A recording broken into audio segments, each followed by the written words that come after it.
ব্যাপারী কইছে দুইটা ফাতা ফাতাম না কোনটা গরুর বলে উফাস মানে ব্যাপারী হইলো না ব্যাপারী গেছে ব্যাপারী কামো আচ্ছা তে আমি ওখানে এক কাম করি লেঙ্গি দেয় ফাতারি করে একটা পারি না কোনো গরুর তো খাবার লাগবো ফাতু গুটি ফাইরে লই।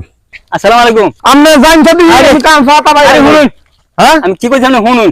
হ্যাঁ আমি আগবা ফাতা ভাই লই। আরে আমি কথা শুনুন, আপনি কি কইতাছি? হাই রে আপনি আপনি ফাতা করুন, সমস্যা নাই।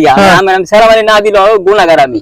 সেরামালি দিয়ে উপকার অনিয়া সেরামালি দিলে বুঝবেন না দুজন একশো নেকি ভাই। আর লিঙ্ক দেখুন আগে।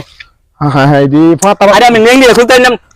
ফাতা আমি ফারবান না আমি। আচ্ছা যাই ফাতা ফরই ফারাম আমি কত হিমেল লই। আমি ফাতা ফারে দিই আপনি। আচ্ছা খুললাম ফাতা পারবেন, সমস্যা নাই। আমি কুড়া গাছ দাওলায় ফাতা হবেন। আচ্ছা মানে লিঙ্কটা দিছুন। হ্যাঁ বুঝুন, এই যে আগে সেরামালি দিলাম, সেরামালি দুজন একশো নেকি ভাই।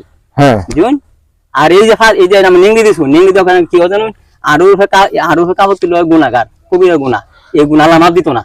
কবিরা গুণা কারণে আল্লাহ অনেক অসন্তুষ্ট হয়ে যায়। হাসানি হাসা কবিরা গুণা, এটা কবিরা গুণা করলে আল্লাহ মাফ দেয় না। কারণ আমরা আল্লাহ কাছে আমি তোবা করুন যে আল্লাহ কবিরা গুণা করতাম না। হুজুর আমি যে গাছ উঠুন ফ্যান ফিন্দা উঠবেন, এটা হচ্ছে ইসলামী বিধান, ফ্যান ফিন্দা গাছ উঠবেন। আচ্ছা আর বুঝুন, আচ্ছা তো হুজুর এই কথা তো আগে পরে কি কইলো না কোন হুজুরও কইলো না। আমরা যেন কইছুন আজার পরের থেকে আমি লেঙ্গি দিয়ে কোনো কাম করতাম না। আমি গাছ উঠলে ফ্যান ফিন্দা আমি গাছ উঠবেন। আচ্ছা আচ্ছা ইনশাআল্লাহ। আচ্ছা ওলো তো হুজুর। আসসালামু আলাইকুম হুজুর।